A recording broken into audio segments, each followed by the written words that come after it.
Bienvenidos y todos lo que para siempre es encuentra।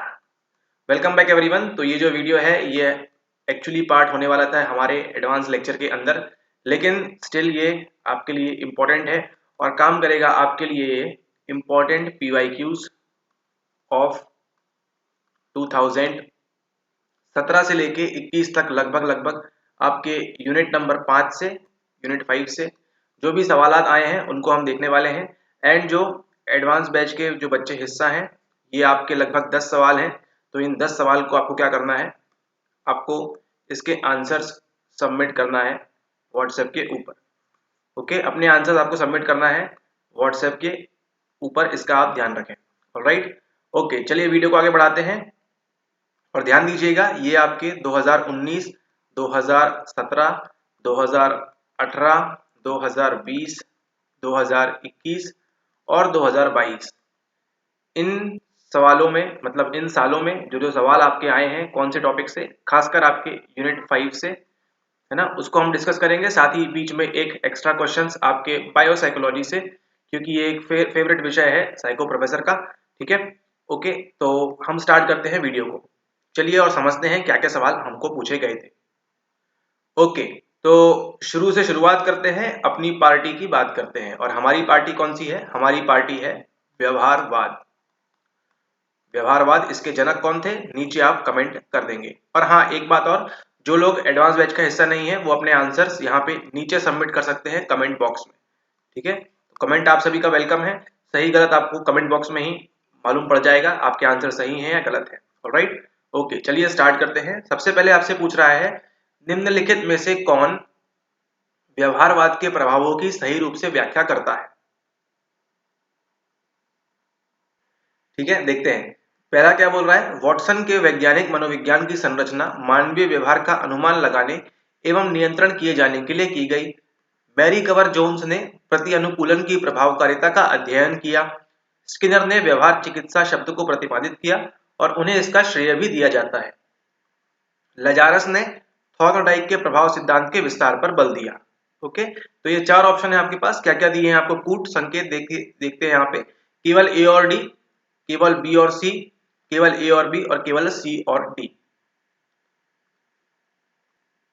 तो अगर आपने लेक्चर्स तहे दिल से अच्छे से अटेंड किए हैं तो आपको इसका आंसर बताने में 10 सेकंड से ज्यादा आपको नहीं लगना चाहिए। ओके, ठीक है, हम देख लेते हैं।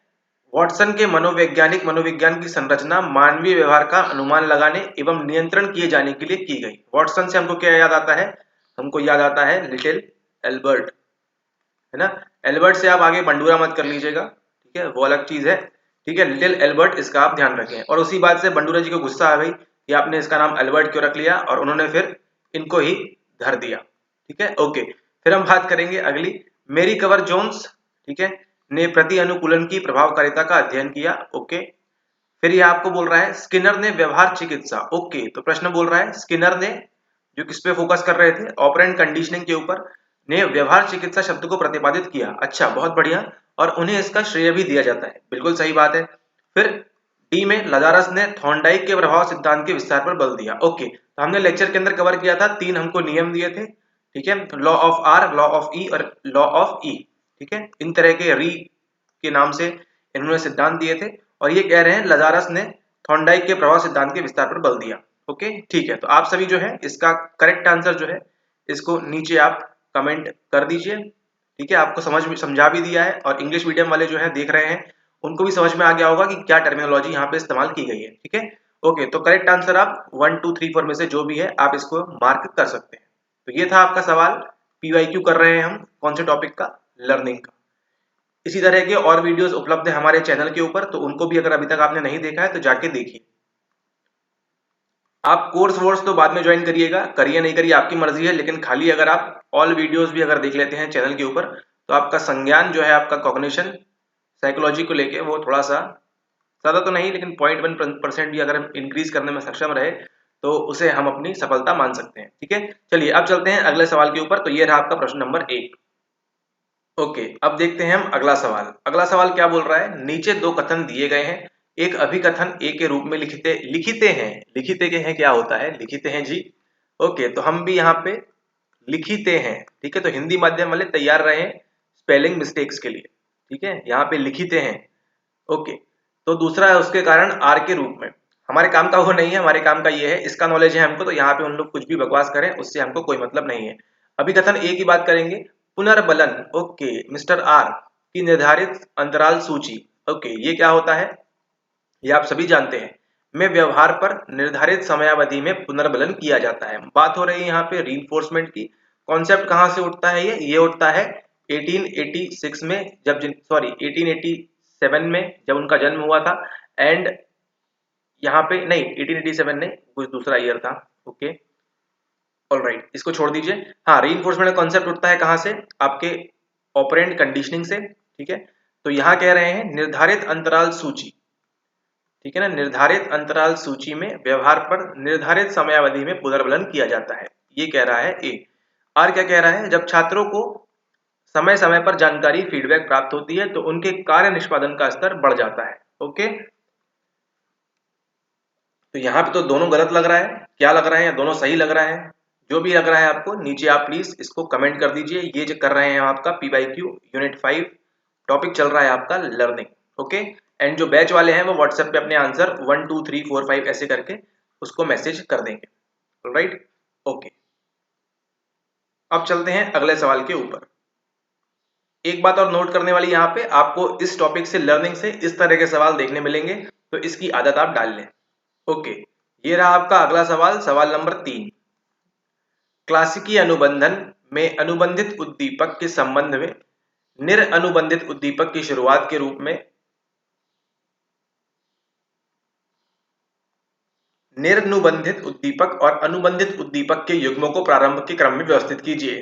क्या बोला है आपको, लेक्चर अच्छे से अटेंड करिए एंड नोट्स बनाइए, ठीक है। सवाल आपको दिख गया यहाँ से, जो पढ़ा रहे हैं सवाल हमको उसमें से दिख रहा है और लगभग वही ना वही सवाल उसका घूम रहा है, ठीक है। पश्चगामी सहकालिक विलंबित चिन्ह, सवाल समझ गए आप क्या पूछ रहा है ये। सबसे पहले क्या होगा, मतलब कंडीशनिंग सबसे बेहतर पॉजिटिव किसमें मिलेगी हमको, एक ऑप्शन भी अगर आप पहुंच गए हैं तो आप अपने आंसर तक पहुंच गए हैं, ठीक है, ओके। तो ये था आपका सवाल, टॉपिक लर्निंग यूनिट 5, है ना। क्या पूछ रहा है, क्लासिकली अनुबंधन में मतलब सबसे पहले क्या होगा, सबसे पहले जानते हैं पश्चगामी होता है, ठीक है, पश्चगामी होगा, फिर हम जानते हैं सहकालिक भी होता है, तो क्या ये होगा, क्या फिर विलंबित होगा, और क्या फिर चिन्ह होगा। सबसे पहले जो कंडीशनिंग बेस्ट वाली है वो पूछ रहा है, उसके बाद उससे थोड़ी कम इंपॉर्टेंट, फिर कम इंपॉर्टेंट और फिर कम इंपॉर्टेंट, ठीक है। तो आपने लेक्चर ध्यान से देखा हुआ है, एक भी कीवर्ड आपने सॉल्व कर लिया तो ऑटोमेटिकली आप आंसर तक पहुंच चुके हैं, ठीक है, और इसी ऑर्डर में ये होता भी है, ऑलराइट, ओके। अब चलते हैं हम अगले सवाल के ऊपर, ओके। तो ये था अगला सवाल। फिर से हमको क्या देखने मिल रहा है, हमको देखने मिल रहा है रीइंफोर्समेंट में से हमको देखने मिल रहा है क्या, इंटरवल एंड रेशियो, ठीक है। इसको हमने काफी डीप स्टडी की थी, इसकी हमने काफी अच्छे से पढ़ा है इस चीज को। तो बस हिंदी मीडियम वाले थोड़ा सा बने रहिए, थोड़े से कठिन कठिन शब्द है यहाँ पे, लेकिन इस बार एक बार इनकी रीडिंग करेंगे और अपना जो कॉन्सेप्ट हमने क्लियर किया है उससे हम इसको रिलेट करके आंसर तक आसानी से पहुंच सकते हैं। वीडियो पॉज करके आप इसको खुद के बल पे भी सॉल्व करने का प्रयास करें, और चलिए हम थोड़ा सा इसको और डिकोड कर देते हैं आपके लिए, ठीक है। परीक्षा हॉल में आपके साथ नहीं रहेंगे, लेकिन तैयारी आप कर रहे हैं साथ में, तो डोंट वरी, सारी चीजें आपके लिए आसान हो जाएंगी। थोड़ा सा बस इसको ध्यान देके पढ़िए। यहाँ पे क्या बोल रहा है, यहाँ पे आपको दिख रहा है नियतानुपात तालिका, ठीक है, नियतानुपात तालिका। यहाँ बोल रहा है परिवर्तनीय अनुपात तालिका, इसको तो आपने डिकोड कर लिया, ये क्या है, परिवर्तन, परिवर्तन, परिवर्त्य, है ना, जो सिलेबस में दिया है परिवर्त्य और परिवर्तन। फिर यहाँ दिया है नियतांतराल तालिका, और यहाँ दिया है परिवर्तनीय अंतराल तालिका, यानी कि किसकी बात हो रही है यहाँ पे, यहाँ बात हो रही है आपके किसकी, परिवर्त्य की, जो आपके सिलेबस में दिया हुआ है, सिलेबस से उठा के डायरेक्ट पढ़ाया है आपको, तो वहां से परिवर्त्य आएगा, परिवर्तनीय अंतराल तालिका। अंतराल आप जानते हैं क्या है, यहाँ किसकी बात हो रही है, यहाँ बात हो रही है आपकी परिवर्तन यानी कि V, I और S, ठीक है। यहाँ बात किसकी हो रही है, VIS की बात हो रही है, इस चीज का आप ध्यान रखें, ओके। तो आप सभी काफी समझदार हैं, आपको एक डिकोड कर दिया, आप बाकी सारे कर लेंगे, तो इनको आप कर लीजिएगा और उसके हिसाब से आपका ये उत्तर थोड़ा इजी हो जाएगा। ऑलरेडी इजी है बट थोड़ा सा हिंदी में समस्या आती है, उसके लिए हम बैठे हैं, डोंट वरी, ओके। वह पुनर्वसन जो अपूर्वानुमेय समय अंतराल में किसी अनुक्रिया को प्रबलित करता है, ठीक है। फिर अगला पढ़ते हैं, वह पुनर्वसन, पुनर्वसन क्या है मिस्टर आर, जो विनिर्दिष्ट समय अंतराल समाप्त होने के पश्चात ही किसी अनुक्रिया को प्रबलित करता है। ठीक है, अब यहां देखिए हम पढ़ रहे हैं समाप्त और यहाँ लिखा है समाप्त। ठीक है, तो तैयार रहिए आप हिंदी माध्यम वाले। ठीक है, अभी कम हो रहा है लेकिन फिर भी थोड़े पहले के सवाल हैं 19-20 के आसपास। समाप्त होने के पश्चात ही किसी अनुक्रिया को प्रबलित करता है। क्या समाप्त हो रहा है? समय अंतराल। यहाँ पे आई क्या हो रहा है? पूरा एंड हो जाएगा उसके बाद। ठीक है, ऑलराइट। वह पुनर्वसन जो अनेक पूर्वानुमेय अनुक्रियाओं के पश्चात किसी अनुक्रिया को प्रबलित करता है। ठीक है, अनुक्रिया यानी रिस्पॉन्स, रिस्पॉन्स से आएगा तो क्या आएगा? हमको अनुपात गिरेगा। ठीक है, वह पुनर्वसन जो किसी विनिर्दिष्ट संख्या में अनुक्रियाओं के बाद ही किसी अनुक्रिया को प्रबलित करता है ना। वह पुनर्वसन जो किसी विनिर्दिष्ट संख्या में अनुक्रियाओं के बाद ही किसी अनुक्रिया को प्रबलित करता है। अभी यहाँ पे आपको इंग्लिश में नहीं है, लेकिन एक बार आप इंग्लिश में देख लेंगे तो आपके लिए और इजी हो जाएगा। ठीक है, ऑलरेडी इसको पढ़ के हमने इजी कर दिया है। किस प्रकार से समाप्त लिखा है, ऐसे कीवर्ड हमको फाइंड करना है रियल टाइम इंटरवल में भी। ठीक है, तो इस सवाल का भी जो आंसर है नीचे आप कमेंट कर सकते हैं एंड हमको सबमिट कर दीजिएगा जो कोर्स के बच्चे हैं वो। ऑलराइट, ओके, देख रहे हैं आप सवाल किस प्रकार से आ रहा है। अब चलते हैं हम अगले सवाल के ऊपर। ओके, अगला सवाल नंबर क्वेश्चन 3-4 जो भी है आप देख लीजिएगा उसको। किस स्तर को बनाए रखना पैराथायरॉइड का प्रमुख कार्य है? पैराथायरॉइड है ना, ये क्या है? ये क्या है? ये है सेंसेशन, है ना। बहुत बढ़िया। ठीक है, पैराथायरॉइड क्या है ये अगर आपको मालूम है तो आपको इस सवाल में आपको 3 से 4 सेकंड लगेंगे, सिर्फ छोटा सा, है ना। तो हमने जब पढ़ रहे थे किसके बारे में, हम कंप्लीट पढ़ रहे थे ग्लैंड्स के बारे में, हमने पढ़ रहे थे ग्रंथियों के बारे में।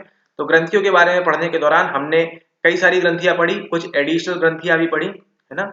और हमने एड्रीनल ग्लैंड को तोड़ मरोड़ के अच्छे से पढ़ा अंदर तक। ठीक है, तो एड्रीनल ग्लैंड का संबंध क्या इससे है? इससे नहीं है ना। ओके, तो अब खून में कैल्शियम, खून में प्रोटीन, खून में विटामिन डी या खून में ग्लूकोकॉर्टिकॉइड्स। ग्लूकोकॉर्टिकॉइड्स कौन बनाता है? ये वाले। इसको भी आप करेंगे। ठीक है, आपके लिए एक ही प्रश्न में 2 प्रश्न बना दिया जो कोर्स के बच्चे हैं। ये भी बताएंगे खून में ग्लूकोकॉर्टिकॉइड्स कौन करता है। ठीक है, ये भी हमने थोड़ा देखा हुआ है, एटलीस्ट आपने ग्लूकोकॉर्टिकॉइड्स शब्द तो सुना हुआ है ना।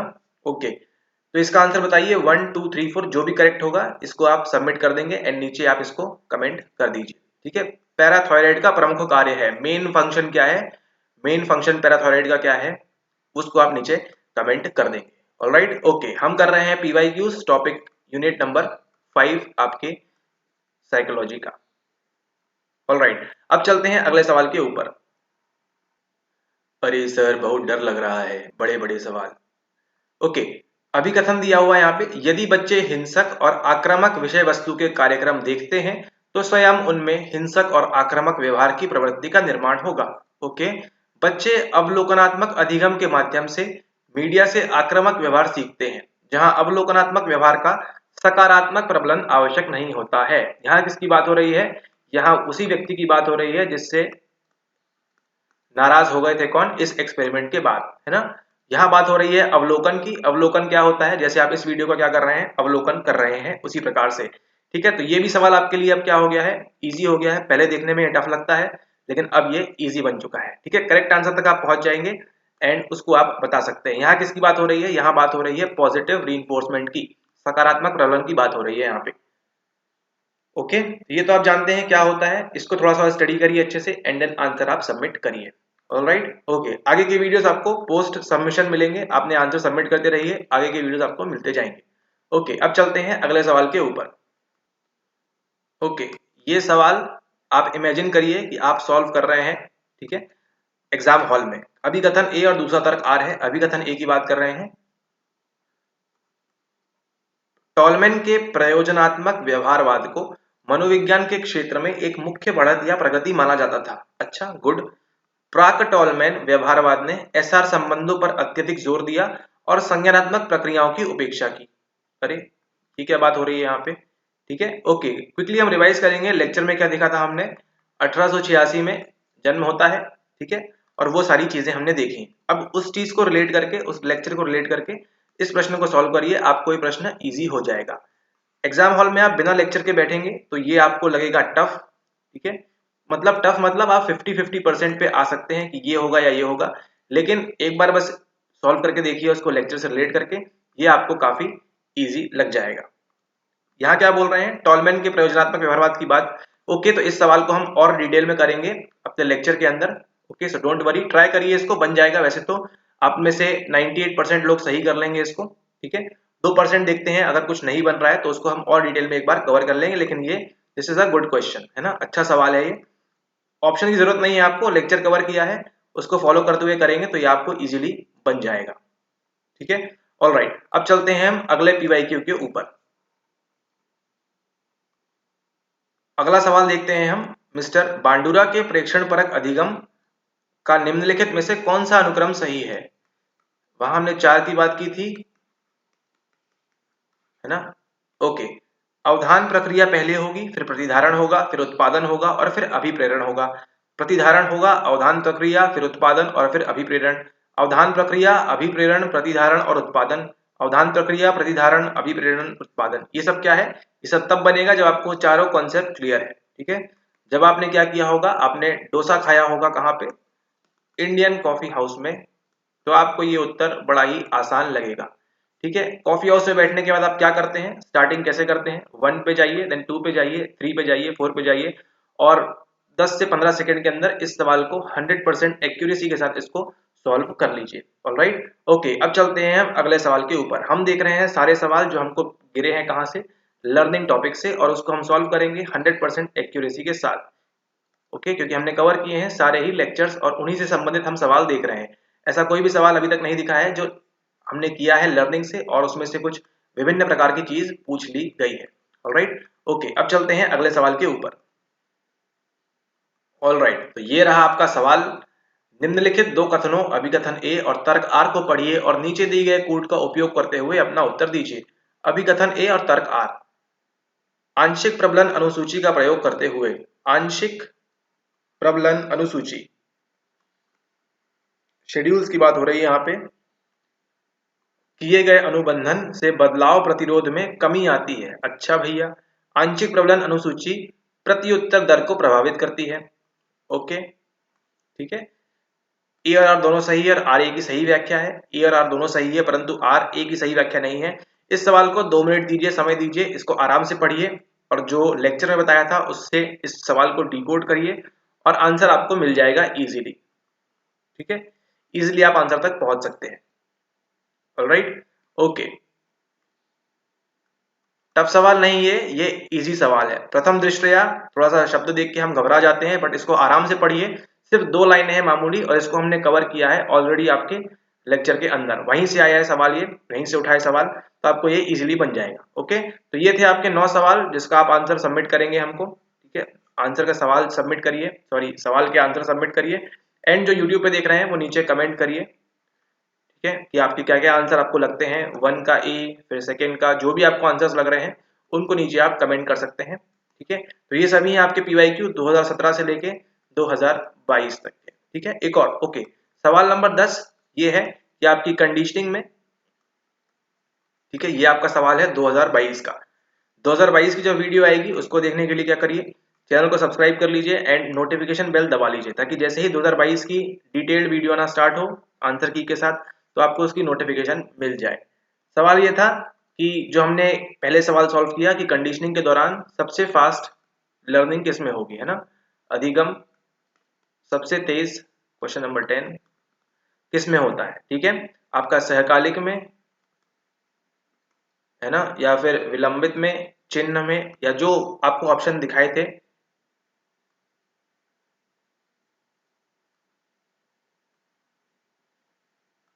यहाँ पे, है ना, पश्चगामी, सहकालिक, विलंबित, चिन्ह, इनमें से सबसे फास्ट कौन सा होता है, वही आपसे 2022 में सवाल पूछा गया है अगेन फिर से।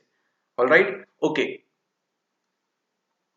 तो इसी के साथ हम वीडियो समाप्त करते हैं, ठीक है, वीडियो समाप्त करते हैं। आपने देखा 2017 से लेके 2022 तक आपके टॉपिक अधिगम से जो भी सवाल आए हैं उनको हमने कवर किया। ओके, इन सभी के आपने 10 सवाल देखे लगभग, मतलब यूनिट 5 से आपको 10 सवाल लगभग या 8 से 10 सवाल आपको देखने मिले, केवल कहाँ से, केवल अधिगम से, है ना। मतलब ऑन एन एवरेज आपको 2-3 सवाल आपको यूनिट 5 से इन टॉपिक से देखने मिलेंगे। ये तो खाली अधिगम है, अभी मेमोरी भी बाकी है, एसडीटी बाकी है और चयन बाकी है ना। तो कुल मिला के आपको 4 से 5 6 7 सवाल आपको इस यूनिट से देखने मिलेंगे। ठीक है, तो यूनिट 5 इंपॉर्टेंट।